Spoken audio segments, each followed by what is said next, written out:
Welcome, wayward minstrels, to Geek Salad's retro movie reviews from the Geek Salad podcast. I'm Andy. And I'm Mike playing my air lute. Your air lute, excellent. And we are back to conclude our month looking back at some of my favorite movies of 2023. This is kind of a bonus episode. We had only really planned on doing 3 episodes due to theater commitments and all that. We did not know exactly 2 more weeks of this and then it's gone. But yes, I have to, it's pointing now and I just do this.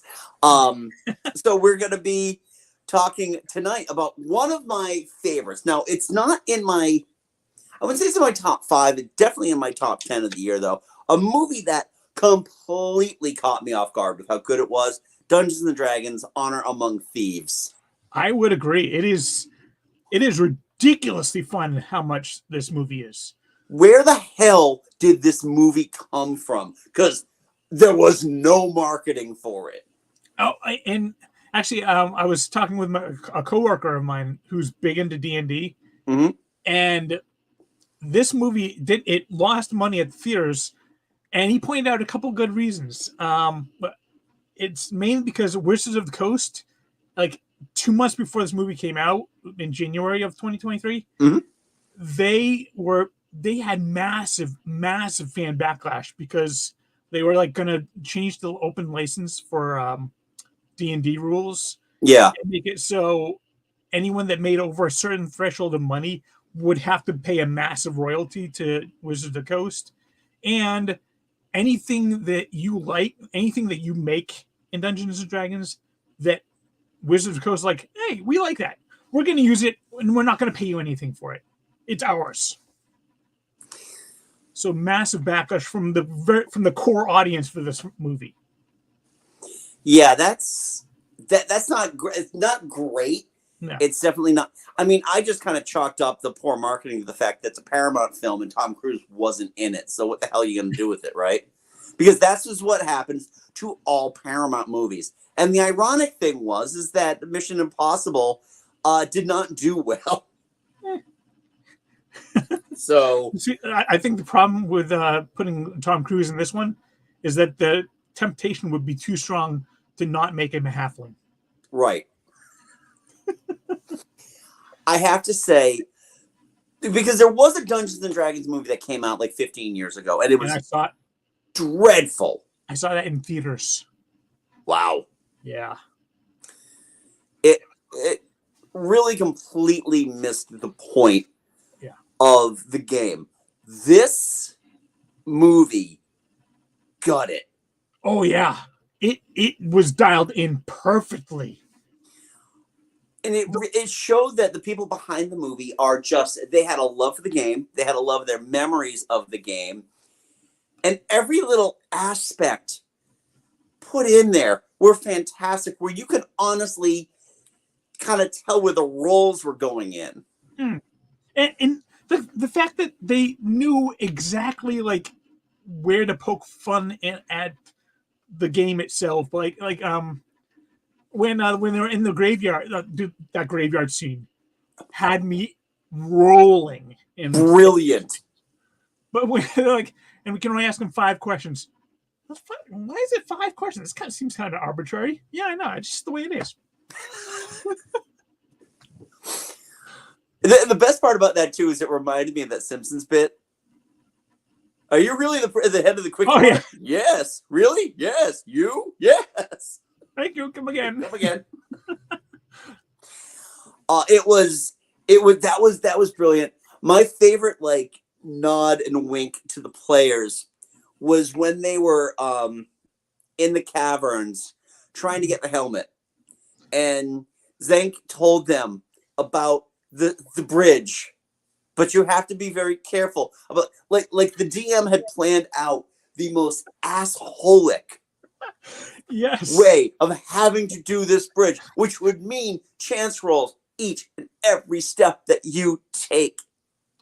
And Simon just steps on the first thing. Because there'd be that dick player that's just like, oh, I guess the bridge is gone. We got to find some other way to get across. Yeah.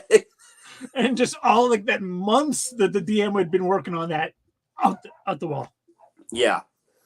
That was brilliant. You know, the thing I love about this movie too, I felt like this cast really gelled.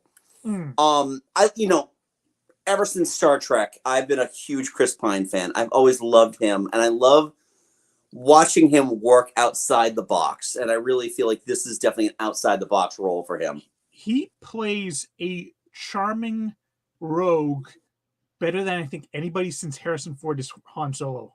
Yeah. He's wonderful in it. His delivery is great.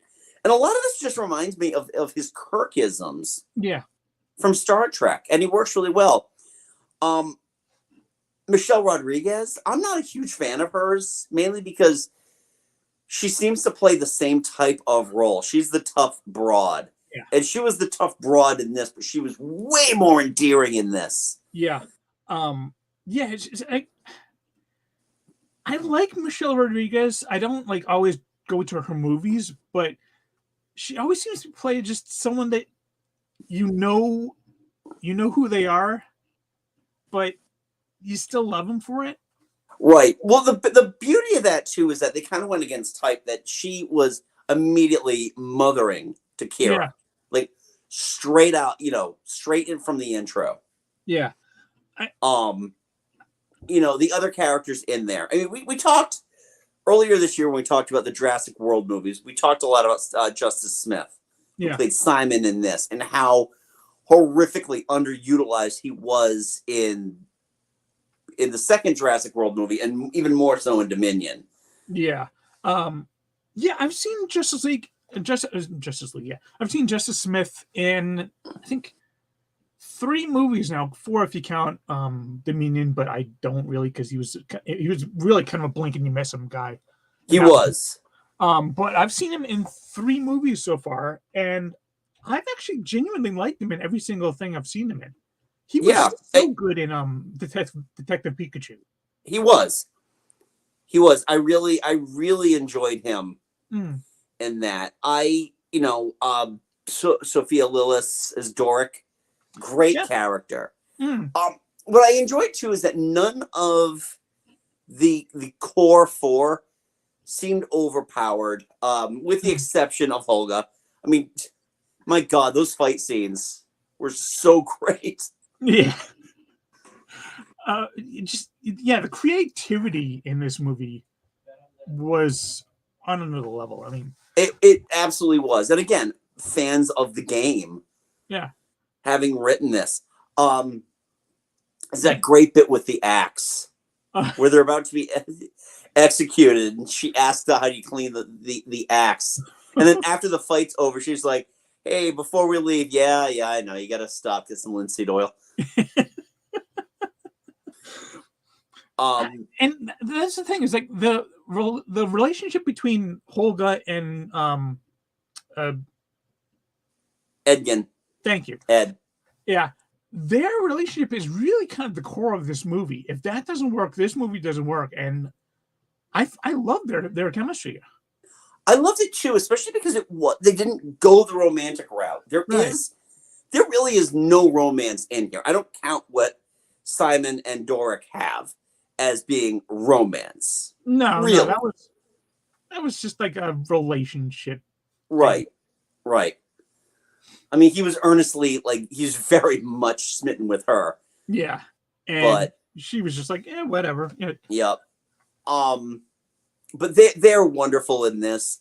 Regé-Jean Page, who, by the way, is one of my 2 picks to play James Bond. Ooh, you know what? I can totally see him. Yeah, so good.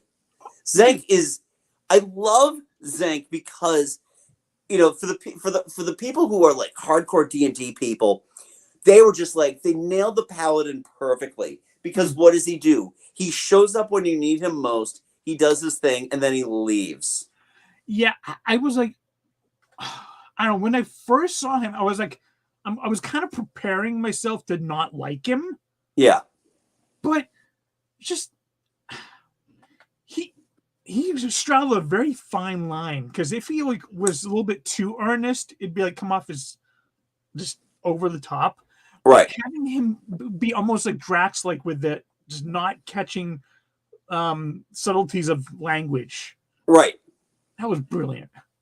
I also love too just that scene when he leaves them and he's walking. It's like, yep, okay, there he is, straight line. Like, oh no, there's a rock. There's a rock there. No, he's walking over it. Completely improvised, by the way. I can totally see that. That was not in the script. He just like walked over the rock. Because both, Edgin just describing the whole thing and him just doing it. So good, so good. It's lovely. Hugh Grant is Forge. I love this stage of Hugh Grant's career. I've loved the evolution of Hugh Grant from 1994 onward. Where he was playing the stammery, lovesick guy. And then playing kind of like the guy that always got the girls and was kind of the villain of the piece. And now moving into like these bumbling, just bad guys. I mean, if you did you see Paddington 2? No, I haven't seen either one. He is. Well, you got to watch the Paddington movies. They're both phenomenal. I've heard. The 2 is the better of the 2. He is excellent in it. He was so great in this one too, because it's like he was a straight up villain. He was doing villainous things, but he was just so charming the entire time. And he wasn't bumbling. He was, he was doing it pretty well, but he always had that smile, always had that earnestness, even while he's telling you, "Yeah, I'm gonna kill you. I'm just gonna stab you right now." You know what? Yeah. But you still liked him even while he was saying that. Yeah. There is so much about this movie. What I also enjoyed too about this movie is just the immediate integration of all these different types of characters. When he's at the parole meeting. Oh. You've got a human, you've got kind of a serpent person, you've got a tiny little person, and then you've got Jonathan. Are you sure? Can't wait for Jonathan here. The way they played that whole thing off to get you the back exposition that you needed, you get the backstory out of it with the constant interruptions about Jonathan, and then they finally bring him in, and the punchline being that they were going to parole him anyway. And then the fact that when it comes back around at the end, yeah. It's so good. It's just it's so, there was so much fun stuff in here. And the cameo of the original D&D cartoon characters. So when I saw this movie a few months ago when it first hit streaming, and I'm like, I figured it was like a blink and you miss it type of cameo, and then it's like, well, oh no, they're letting you know straight up that's from the cartoon. Yeah. And you just like, I'm glad I'm glad that they had 2 teams, because if they start killing off the D&D cartoon characters, I think there would have been a little bit more backlash. The fact that they had the other team, that they can kill them off, nobody cares about them. Yeah, there was the third team that was getting killed by the Panthers and being swallowed up by the gelatinous cubes. Oh. Yeah. Yeah, the way they actually used the D&D characters, and I mean, hell, when they went to the Underdark and they actually had those like walking brains. Yes. And when it walked by them, it was like, kind of insulting. It's great too, because I actually just got so my daughter for Christmas got me a Monster Day calendar from D&D. So every day I got a tearaway with a new monster on there. So I'm hoping I see some of these characters in there. You want to talk about the Underdark? We have to talk about the Pudgy Dragon. I had to the first time you watch this movie, I had to pause the movie. I was dying inside. Oh, Because that's the thing. What are you gonna do? You're hiding out. You're gonna eat anybody that shows up. You're not getting any exercise. You're just kind of like, you're in the Underdark. There's not a whole lot of room to fly if you had wings. So right. And that's the beauty too, because you think about Smaug from The Hobbit, and even though he's being taunted as being fat, he's really not all that fat. no. But to give you this, just he barely can fly. He can barely get his fire going. Yeah, because he like would breathe out gas, and it'd be like the sparks is like trying to light it, and he gets it off. Yeah, which is why Simon was able to like use a pilot afterwards. Yeah. It was so great. The thing that kills me about this movie is that I feel robbed.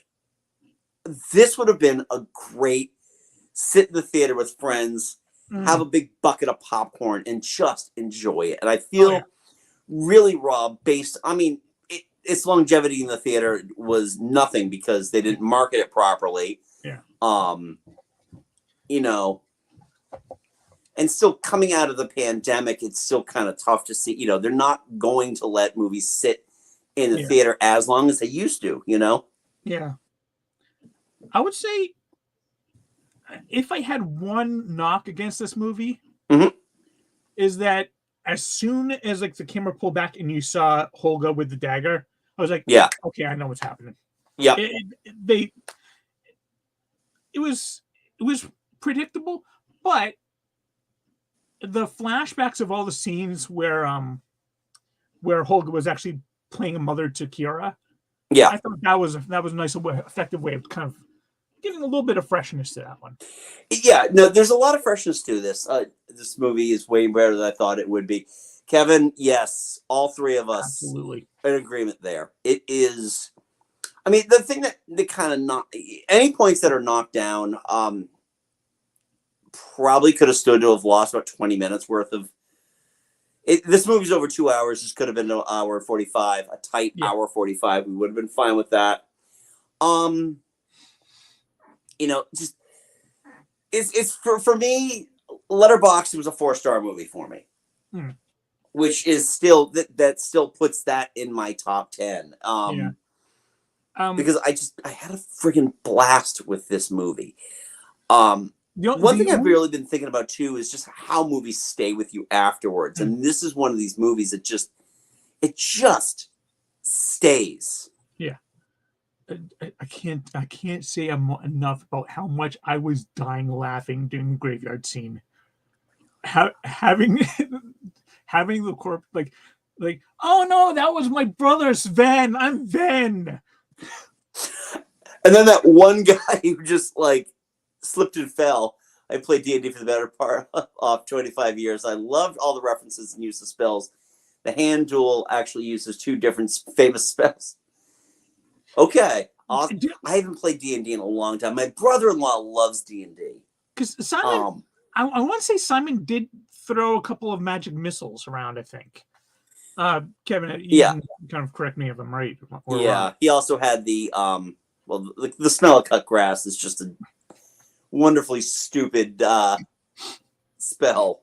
But I guarantee it's in the book of spells and potions, though. Oh, absolutely. Yeah. And that's the beauty of this, the authenticity of this movie. And really, I mean, the only kind of thing that's absent from there is the decision making. This wasn't like, this isn't like Clue or something like that, where you kind of pick which ending do you want. It's it did have to go from point A to point Z. Yeah. But I mean, overall, the lore, just it looks gorgeous. The other thing too is this movie does not look cheap. This movie looks like it costs a pretty penny to make. No. Actually, that would be another slight, just ever so slight knock against it, is that the lore was very deep and thick, and it, like, I've never played D&D. I know of it a lot. So, but like the whole concept of Harpers, for the majority of the movie, I had no idea what the hell they meant. Was that like a race or position or a guild or I what? think it's like an occupation, a skill. Yeah, I looked up on Wikipedia afterwards and I found out, but yeah, it kind of it threw out a few terms that if you're not a D&D player, you might not get. Yeah. Yeah, and that's the thing too. I haven't played, like, I used to play it a lot, like in elementary school. Mm. I'm in my 50s now, so I played it a few times since then. I mean, I have a lot of books. My brother-in-law gave me some very nice dice. Oh, nice. So I have all the makings to have fun with D&D. I just don't have the time and realistically the energy. Fair enough. My imagination is spent elsewhere. The funny thing is too is that usually in my mind, thinking of D&D adventures, I almost feel like it's the walks through the woods, and it really changes things up. That there's a lot of open space in this movie. Spies are basically protect the world for world-ending threats, and are constantly gathering info and goings on in the world to find the next. Which makes sense if they're doing they're looking at the Red Wizards, which, man, that was a cool. Oh yeah, that was a cool scene. The description of the Red Wizards and how Zank became a paladin with the the markings on his head. Dude, when his parents like turned on him. Oh yeah. Whoa, that whole seems really creepy AF. It was, and but I feel like you kind of needed that though narratively. You needed these things to make it not just okay, because this movie is like almost nonstop funny. Yeah. Speaking of funny, the lack of a better term, the hologram scene of Ed and the Loot.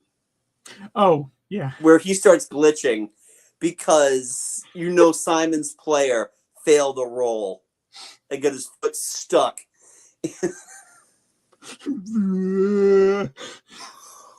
The gifts. There are so many gifts for that. I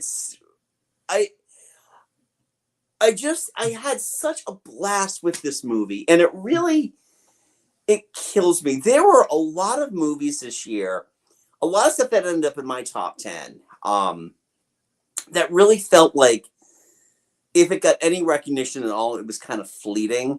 This is one of those movies where all the acclaim for this movie came after the fact. After everybody discovered it on Blu-ray and on streaming, that all of a sudden it's like, why didn't I know more about this movie? And based on my theories of Paramount and your stories of the owners of the property.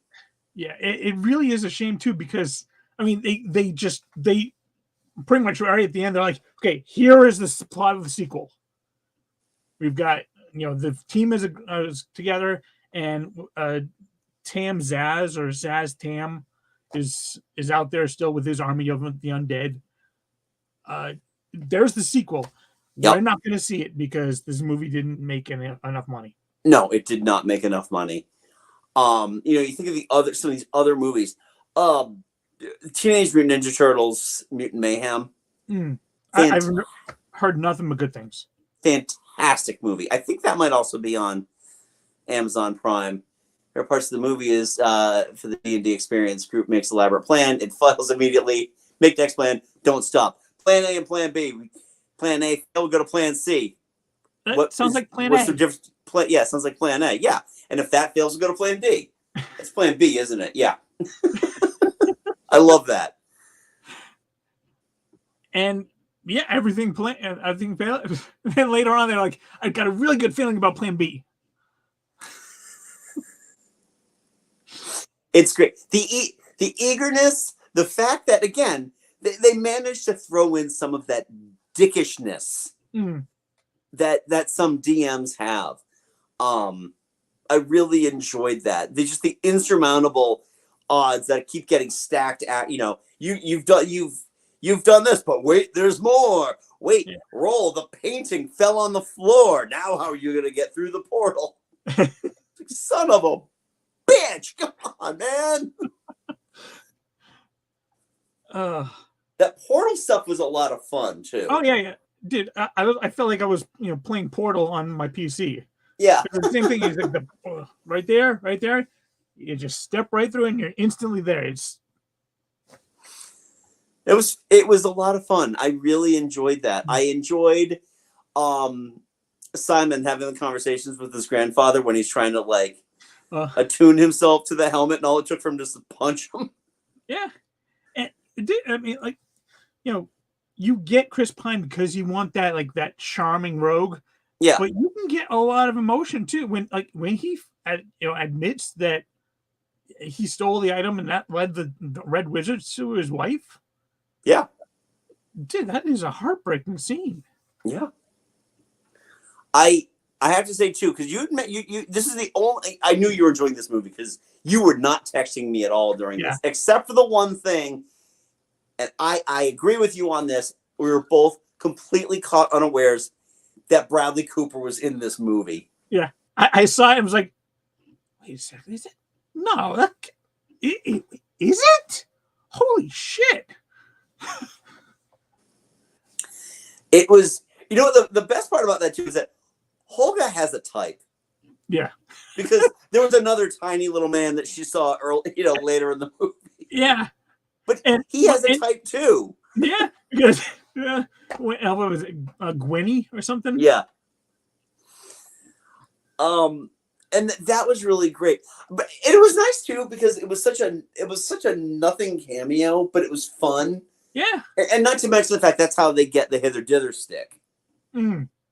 Yeah, so it was a cameo, but it was actually a solid scene, and it gave a lot of backstory for Holga too. And I kept watching that like I would watch behind the scenes stuff for Lord of the Rings.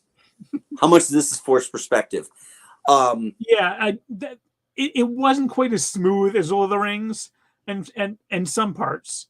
Yeah, but overall, I mean, even when I could tell it was forced perspective, I still had a lot of fun with it. Yeah. It's funny too with Bradley Cooper because like I feel like Bradley Cooper gave some really great performances this year. I mean, obviously, you're going to recognize him from Maestro, but if the off chance that he wins the Oscar this year, I'll just tell myself it was from Guardians 3. He gives an amazing performance in Guardians 3. Another one of my top 5s that we didn't have time for. The DM has to drop the player's laps because they screw up the trap bridge. Oh yeah, that was pretty amazing. Like, because the one thing that could get him across, it's like, where'd you get that stick? Hey, no, it's actually a magical rod. Right. Who's got a walking stick? Well, guess what? Not the games I played. Most of the games I played, they're like, yeah, you're fucked. Figure out a way around there. Jump into the lava. Go ahead. Yeah. Reroll someone with some sense next time. Oh man, I just it's just one of these movies. It just is a good time.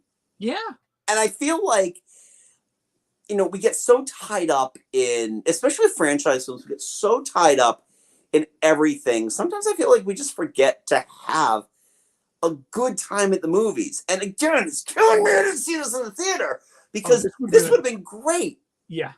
This would have been, with better marketing, this would have been that Thursday night, movie that you, me, Joe, Catherine, and 2 or 3 other people went to go see. Oh, yeah. And we would have a ball and we'd be laughing the whole time. Yep. Exactly. If they ever bring this one back into theaters, we're down for it. Oh, yeah, absolutely. Absolutely. I'm still weighing my options for Dune. So thank you, Fathom Events. Yeah. I'm going by myself, aren't I? No. We'll see. Yeah. I mean, overall, I really love this movie. Yeah. If you haven't figured that out by all the love and praise we've given it, the score isn't bad. It doesn't stand out to me. Lauren Ball's score doesn't stand out to me as much as I never felt like the themes really emerged the way in the way that a Howard Shore Lord of the Rings score just kind of Yeah. Yeah, I would really need to watch it a couple more times because for most part, most movies I see, the first time score is just background noise that I don't even pay attention to. Yeah. But nope. More. You're gonna my work D&D group, including Cap. Oh, to see it and skip work. Nice. So Catherine did see it in theaters. She did see. Okay. Where was our invitation, Catherine? Seriously. You know what? In her defense, I was probably doing something. I had a very busy theater year last year, and this came out in the end of March. So, yeah, I was definitely at rehearsal. End of March, I may have been at Anime Boston that weekend. I don't know. You might have been, yeah. But overall, love this movie. Yeah. I cannot recommend it highly enough. It's on Prime. It's on MGM Plus. Good luck, by the way, trying to log into MGM Plus, even if you have it through a TV provider. It's a nightmare. Oh, good to know. So yeah, it's a pain in the ass because after they changed it from Epix over to MGM, I'm like, okay, let me log in. What do you mean I have to subscribe? I'm subscribed to it through my cable provider. Damn you! Yeah. Unlike Showtime, which just went away. Like, what do I get for that? Well, you can watch everything on Paramount Plus. Paramount Plus. Mom. Well, yeah, no, Mom got rid of it because Yellowstone's off for the season. So. Oh, okay. All my stepfather's old man shows are off of there, so I have to wait till she gets them back on there. I'm fine. There isn't a whole lot on there I watch, and I was just trying to hone my horror acumen a little bit, and I watched X, and I was going to watch Pearl, and those are both on Showtime, so I have to go through on demand on Showtime because they don't have an app anymore. Sons of bitches. So anyway, that was Dungeons and Dragons. Kevin, thank you for joining us tonight and letting us know your thoughts on this movie and how well attuned this is to fans of the game. I am so far out of the game. I still thought TSR was putting it out. Oh yeah. No, I think TSR went away in 1997 or 99. That scans for everything my knowledge encompasses. Yeah, it was bought by Wizards of the Coast, who was owned by Hasbro. Sons of bitches. So anyway, we're that is some of Andy's favorite movies of 2023. Some others, if you are interested, that we didn't cover. Guardians of the Galaxy 3. They cloned Tyrone, which is on Netflix and is fantastic. I already mentioned Mutant Mayhem. There's a lot of really good stuff on there. The Holdovers, check that one out as well if you have Peacock, because it's wonderful. So check those out. A lot of Oscar buzz right now. Huh? It's getting a lot of Oscar buzz right now. It is. I firmly want to believe Paul Giamatti stands a very good chance of winning Best Actor.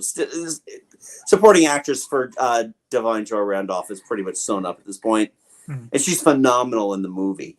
But I loved Paul Giamatti in this. Go to bed? Night, bud. My son is going to bed now. So anyway, so that wraps our look at my favorite movies of 2023. Next month, because it is a new month and it is the month of February, we are going to go into the not too distant future. Is that what we're doing? Did we decide that? I thought February was our Oscar month. You know what? We should just make it our Oscar month, because I thought we were doing the other thing, but I really need to confirm with you before I start doing the teases. Yeah. So next month then we're gonna go back to what we did last year. We're gonna pick a decade. We're gonna find a movie and then move upward, and look at some Best Picture winners of decades past. Last year we looked at some really interesting stuff. We looked at It Happened One Night. We looked at Rebecca. We looked at the Apartment, Bridge on the River Kwai. Oh yes. And The Sting. And Amadeus. Did we do Amadeus last year? We did Amadeus at one point. I don't remember if we did it as the Best Picture, but Amadeus was in there. So we're gonna like figure out exactly what decades we're gonna look at. I'm looking forward to that because that's always a lot of fun. And that will pretty much take us into February and March. And if we miss a week, we miss a week because shows and stuff. So we want to know, what are your thoughts on Dungeons and Dragons, Honor Among Thieves? Leave a polite comment below. Did you like this movie? Have you watched it yet? If not, it's on Amazon and MGM Plus. So go watch it there. Let us know. And also, sorry for spoiling the movie. Huh? If you haven't seen it already, we're sorry for spoiling the movie. Yeah, you'll enjoy it anyway. And also, Mike and I host a little podcast called Geek Salad. You can check that out wherever you get your podcasts. We are currently in the pre-production of a mammoth episode to make up for all that lost time, where we talk about the music of 1994. Should be a lot of fun. I hope Mike, you've started thinking about what stuff you want to put on that list. Oh yeah, yep. I've got a list at work. Okay, well, update my list because that's really what counts when I put everything together. We are also on social media at Geek Salad Podcast on Facebook and at Geek Salad Radio on Twitter, also known as the other letter, Blue Sky, and Threads. So, folks, until next time, I'm Andy. I'm Mike. Go forth and be nerdful. We'll talk to you later.